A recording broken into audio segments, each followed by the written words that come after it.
ওয়ালাইকুম আসসালাম। আল কোরআন ফাউন্ডেশন বাংলাদেশ সিলেট বিভাগীয় কমিটির থেকে 10 দিন ব্যাপী দ্বীপ শিক্ষক প্রশিক্ষণ কোর্সের আজকে উদ্বোধনী অনুষ্ঠান।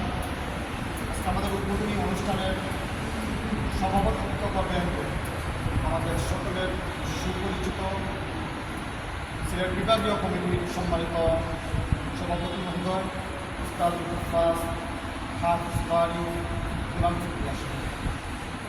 সম্মানিত প্রিয় উপস্থিতি, আজকে আমাদের উদ্বোধনী অনুষ্ঠানে আপনারা দেখতে পাচ্ছেন আমাদের মাঝে উপস্থিত হয়েছে আল কোরআন ফাউন্ডেশন বাংলাদেশের সম্মানিত চেয়ারম্যান, পুরস্কারপ্রাপ্ত বারি হাফিজ বারি মৌলানা মঞ্জুরুদ্দিন বসত আসেন। আমাদের মধ্যে উপস্থিত রয়েছেন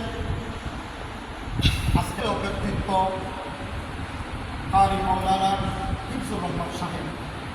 ওনার কথা আসলে একটু প্রিয় কথা বেশি ছিলেন এবং আমাদের সেন্টারের প্রধান পরিচালক ছিলেন।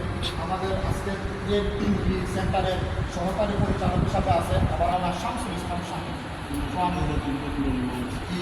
মসজিদের দীর্ঘদিন ইমামত ছিলেন। ওনার জন্য আমরা দোয়া করি, আজকে সবসময় ওনার জন্য দোয়া করি। আজকে বিশেষ করে আমরা ওনার কাছে স্মরণ করছি, থাকতেন অবশ্যই ওনার আসলে আমাদের প্রিয় সাহেবের খান পাশের চেয়ারে বসে থাকতেন।